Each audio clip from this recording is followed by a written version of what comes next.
Good morning, everyone, and first of all,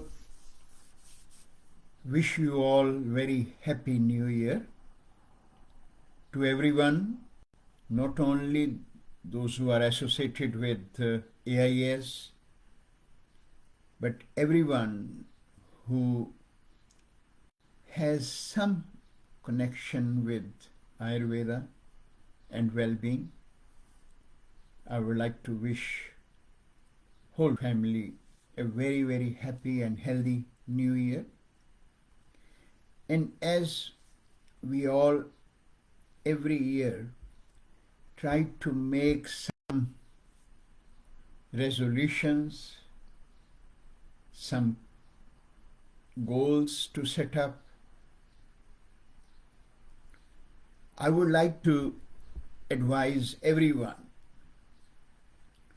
to take a resolution this year of forgiveness. Forgive anyone with you whom you have some kind of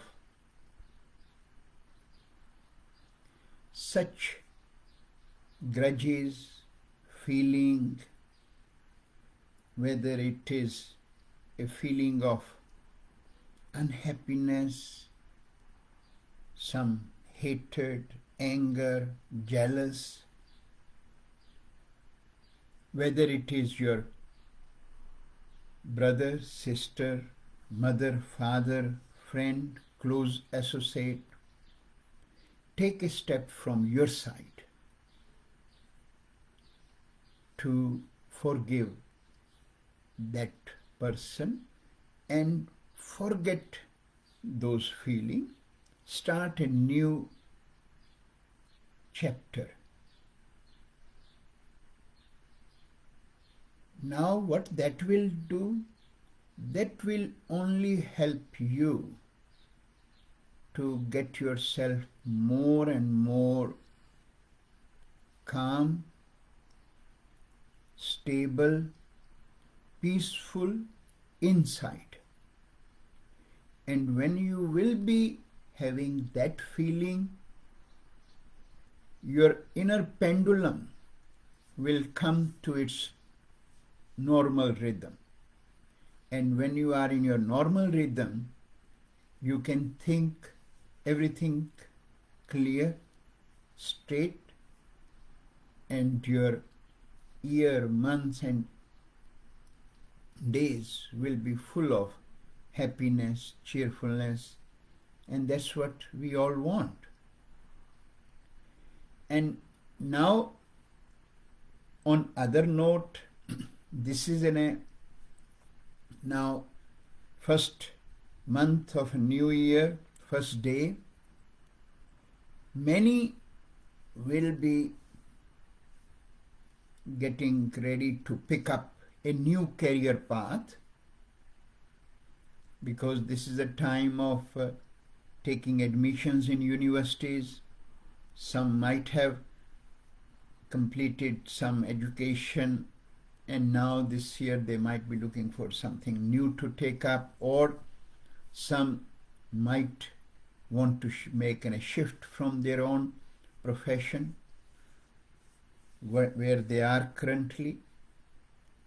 So I would like to share here a few words on, if any one of you is looking forward to take up career path in complementary medicine, that which and why you should pick up that modality. Now, when we say complementary medicine, reason why one would like to go towards complementary medicine, because first they have at somehow somewhere deep down in his or her heart that I want to serve mankind, I want to serve my community, for all the suffering what they are going through.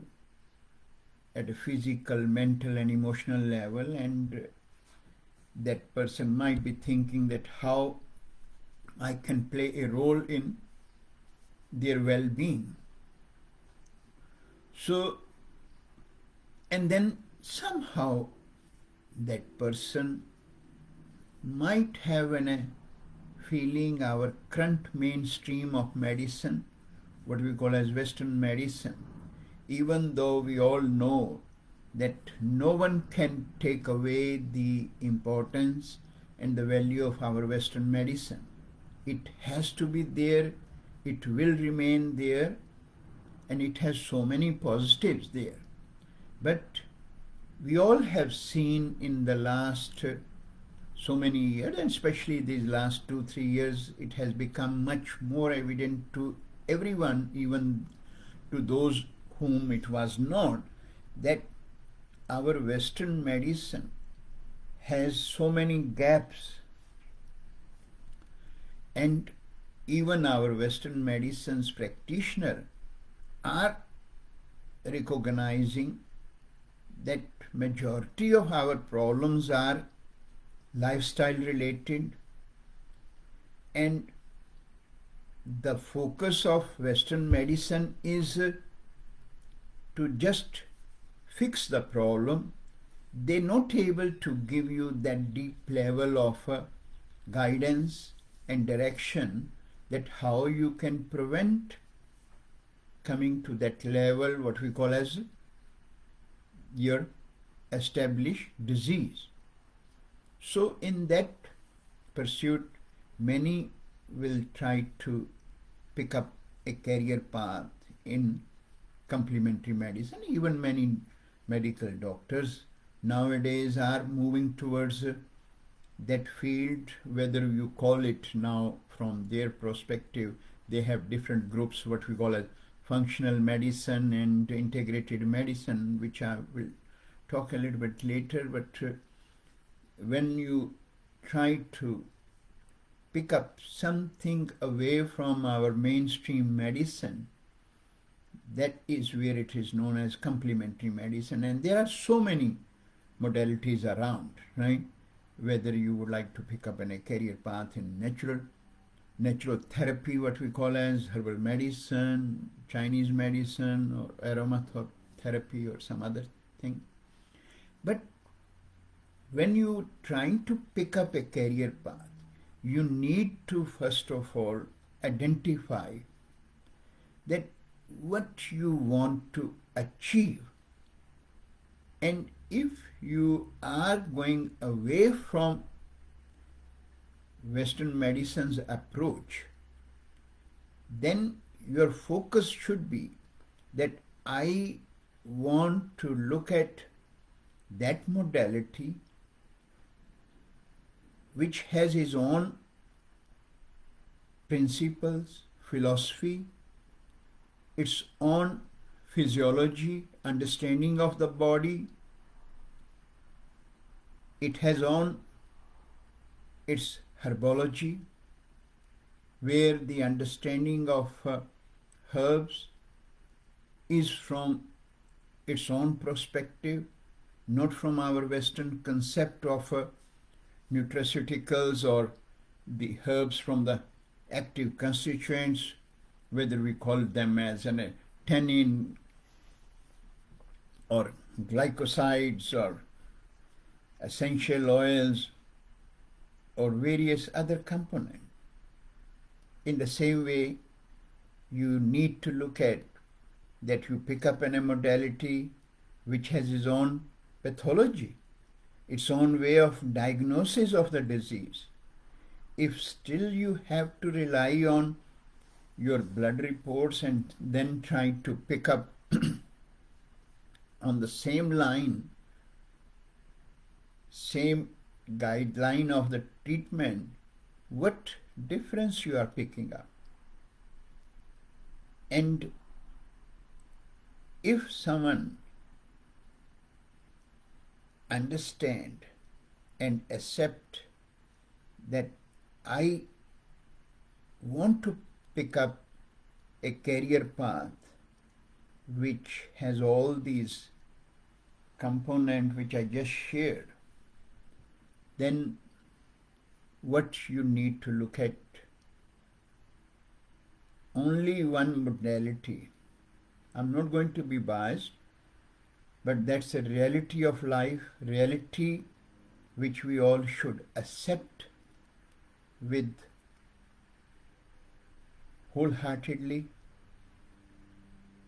and that is Ayurvedic medicine. Ayurvedic science, which we all know is one of the oldest system of medicine, but at the same time a complete approach to well-being, a science that has its own guideline, directions, principles, philosophies, whether it's relate with how you see a human body, how you relate the function of your body not only on a physical level but at mental and emotional level.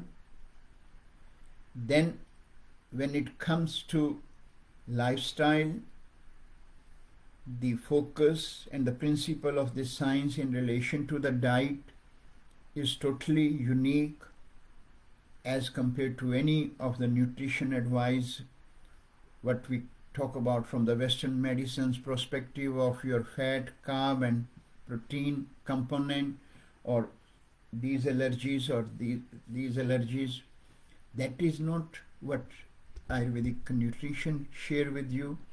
And in the same way, then when we talk about the diagnosis principles, again, all different diagnostic tool what you as a practitioner can learn, whether we call it as a Nadi Pariksha, pulse diagnosis, Ayurvedic iridology, which is one of the most important component again, your tongue diagnosis, your face examination, your nail examination, your stool and urine examination.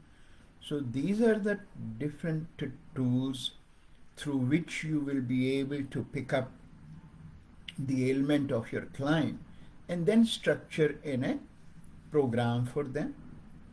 In the same way, the science which give you a deeper understanding on psychology and the aspect related with mental health and how Ayurvedic psychology is totally a different component.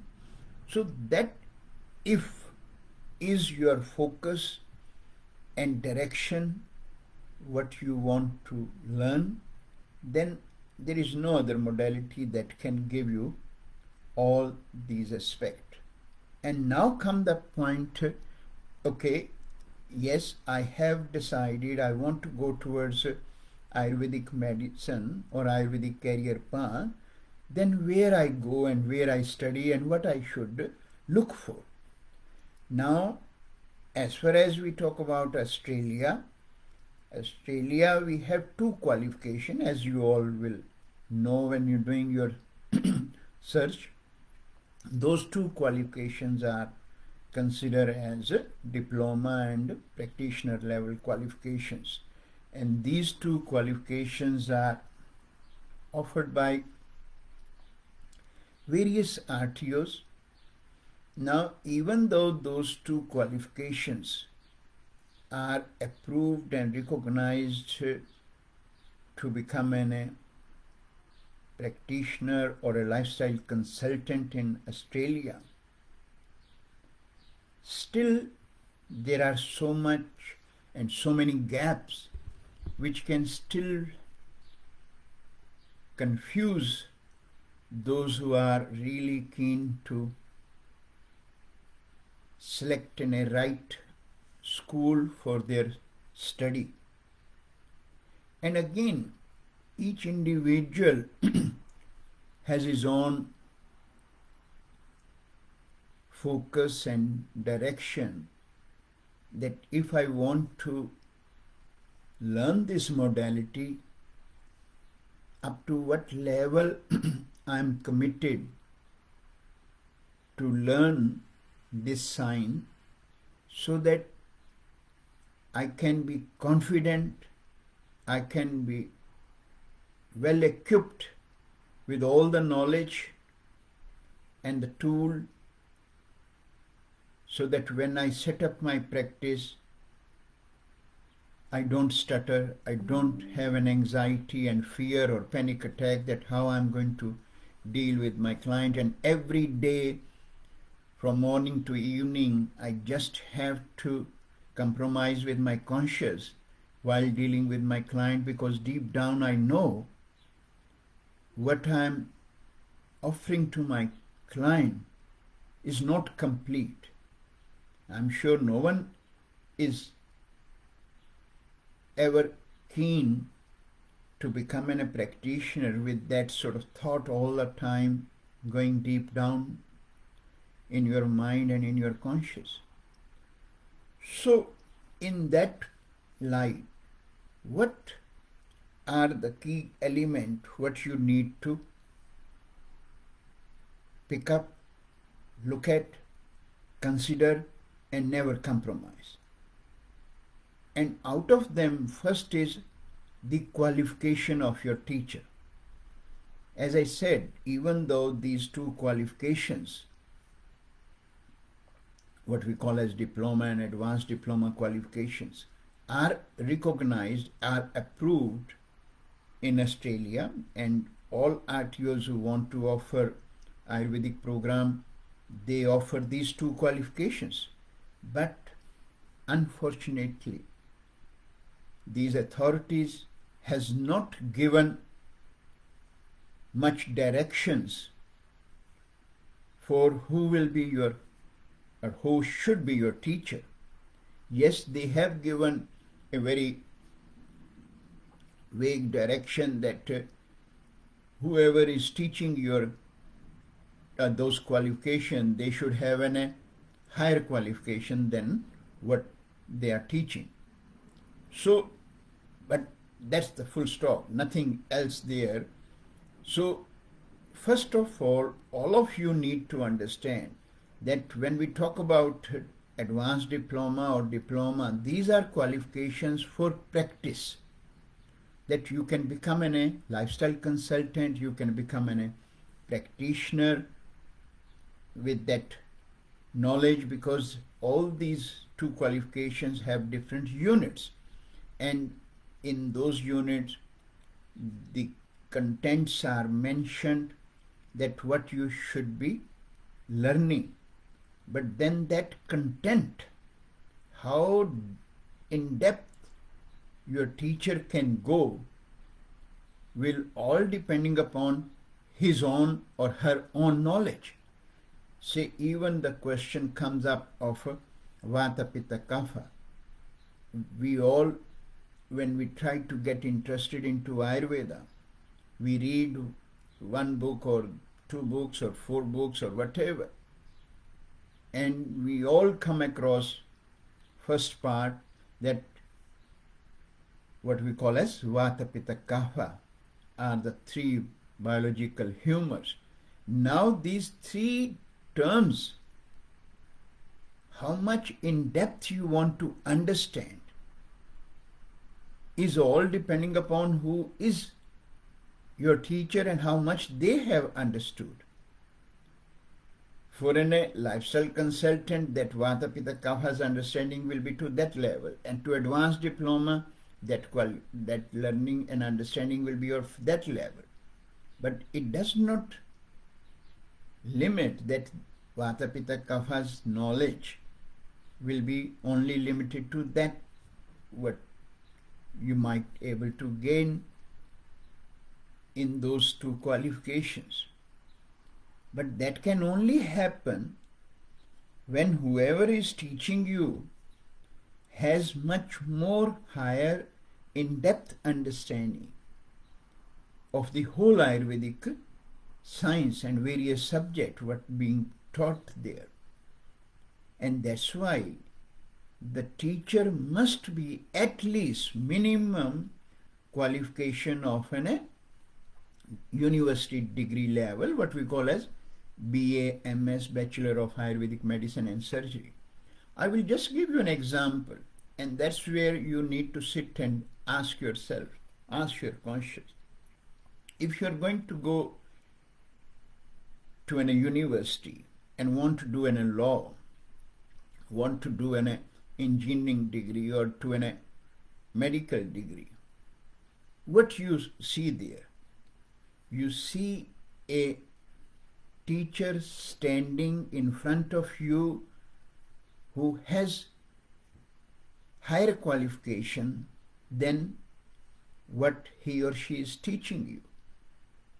And on top of that, the clinical experience of the same subject, what you are learning from him or her. So how come you can pick up and choose in a R.T.O where your teachers have never even visited an Ayurvedic university, have never worked in an Ayurvedic hospital, even that might be in a 1 year or 2 years or 3 years. Then if you are selecting your teacher with that limited knowledge, either being a diploma holder or an advanced diploma holder, there must be some reason there in your own thoughts. You might be fearful to learn to the deeper level. You might have the understanding that Ayurveda is a new modality and it can be learned by just having a bit of fun in our college every day or whatever way we are learning. Then it's, I think, a real cheating what you are doing to yourself and to the mankind. That's a reality. Accept it today, tomorrow, or any day. When you are not well equipped, when your knowledge is not going to be that deeper, it means if someone got a piece of paper and a qualification and you set up your practice, you might still be able to help your client, because as we all know, Ayurveda is such a systematic, deep science that even if someone pick up 1 or 2 principles of this science and incorporate them in their life will still change, and change to that level that what we can say is a wellness. So that's not that you might not be able to help your client with your limited knowledge what you got from your R.T.O, but one day you will definitely get stuck when you will have much more deeper, serious pathologies in your client, and you will not be able to understand that how and what I have to do with that. That's where your problems will start. So I will advise all of you that when you are selecting and looking for a college, you must first of all consider the qualification of your teacher, and they must be minimum within a bachelor degree in Ayurvedic medicine. And now some of those teachers might be sharing and talking and writing on their profile that they have done the diploma or advanced diploma qualification and then they have spent 2 or 3 years in India, and that might give you that, oh yes, this teacher has done so much work in India and they must be having a good understanding. Please learn and understand that visiting India does not give you the qualification in Ayurvedic medicine. You might have worked in an ashram, or you might have visited an Ayurvedic hospital. Just because you are coming from the Western world and those people have let you be there, does not give you that learning, because learning is all about systematic learning. You can't see 2 client or 4 client or visit hospital every day. That won't give you the knowledge. But then this is where I'm sharing with, not to criticize anyone, but to share the reality. These are the fact which, if you are going to become or choose an Ayurvedic college, these are consideration. You must keep it in mind. Then at the end of the day, it is your call, as I said before.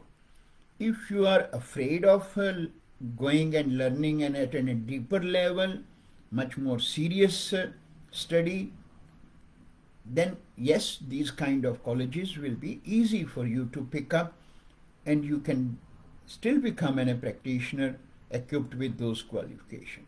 But I'm sure there will be some student who are keen to learn in a much more serious and systematic, deeper understanding of Ayurveda. Then they must, and they can look towards institute, what we call as AIAS. Yes, I am associated with AIAS. I am not advocating about AIAS here, but I am giving you the fact.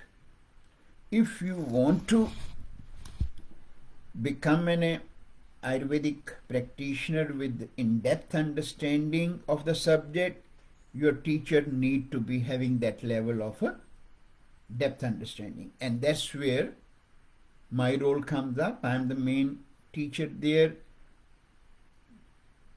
My experience of teaching Ayurveda is 43 years till today.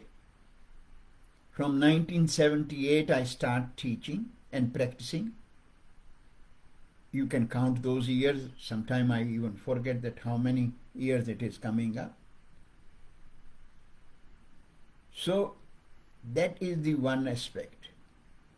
And again, same thing is, if your teacher has never ever have done any practical experience of seeing client and treating client in Ayurvedic hospitals or pharmacies, how you can expect that you will have that level of experience or learning? So something which is a reality I'm sharing with you, that because it is your career path. If you are going to spend your 3 years or 18 months for a qualification, and after that you want to become more confident, then you must make an informed decision. And then another aspect I will share with you, because in these both qualifications there is so much of a practical component. Various kind of treatments are there, whether we talk about Ayurvedic marma massage, Ayurvedic katibasti plans, what we call in relation to our musculoskeletal treatment, or mental health treatment with relation to the Shirodhara, or other various treatments, what you will learn at an advanced diploma, what we call as Netrabasti or Karnapurna, or your Hirdayabasti or Khiji Bolas, Udvartanam, so many other practical treatments. Now, if you never ever experience these treatment in your study, and you only watch them as a demo, then how you will know what impact this treatment has on my client? And that's what the strength AIS provide to their student, that every student minimum 3 times has to experience each of these treatments, so that they know how to give this treatment, but also how to experience, so that they can see the impact of that particular treatment on their own body. That is one of the biggest strengths what AIAS share with all its students, because the perspective and the objective of AIAS is to produce confident practitioner out in the market, not only for your own benefit, but for the benefit of Ayurveda, because you will be representing Ayurveda in the coming years. And if you are confident, if you are a good practitioner, you will take the message of Ayurveda further to the public, which can then spread Ayurveda much and much more to the wider community. And because this is the need of the hour, people are looking towards a modality which can provide them a complete approach, complete solution for their problems, what they are suffering from. And that's where Ayurveda is their last hope. They have seen various modalities in their last 30 to 40 years since complementary medicine is becoming a part of the community's process towards well-being or towards the health.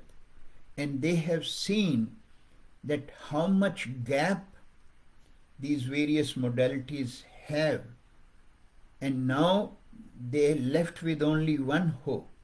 And if we don't come to their expectation by providing the right understanding and the right treatment plan by an Ayurvedic practitioner, Ayurveda will go into the same thoughts and same place where other modalities are. And we don't want that to happen, and I am sure you also don't want to let that happen. If you are giving up your career path, whatever, wherever you are, it means somehow you are not happy with whatever you are doing. So if you want to choose a career path, then make an informed decision and must be ready to become a good, confident practitioner. And choose Ayurveda, because Ayurveda not going to make you cripple just to be advising your client with various kind of supplement to just fix their symptom and not correct the core cause of the problem. Only today public is looking for such practitioner who can help them, who can guide them, how they can correct the core cause of their problem, how they can become a part of their well-being journey and not just to rely on their practitioner. And that's what Ayurvedic medicine offer to their clients, and that's what you should be looking towards to become equipped. So I will suggest you that AIAS can fulfill your dream, can provide you all what you are looking for. But before making a decision to come to AIAS, one commitment you must make, that I am keen to learn the traditional Ayurvedic principles. I am not keen to compromise for my learning. I am 100% committed to become a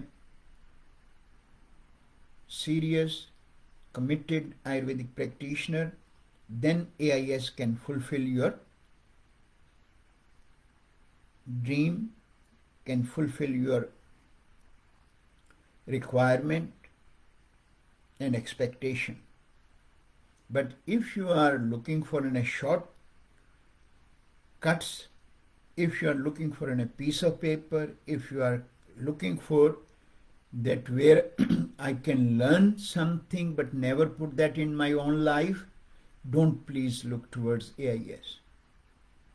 Because we don't want to become a part of such group of practitioners who only want to go out and become an Ayurvedic practitioner with a limited knowledge and a bit more adulterated knowledge, or what we call as the way we have seen Ayurveda's sister pathy, what we call as yoga, which has been modified and twist and turn by many of us for our own benefit, and has only made yoga to limit only for one component of yoga, and that's what we call as asanas, and nothing else is the part and parcel of their practitioner.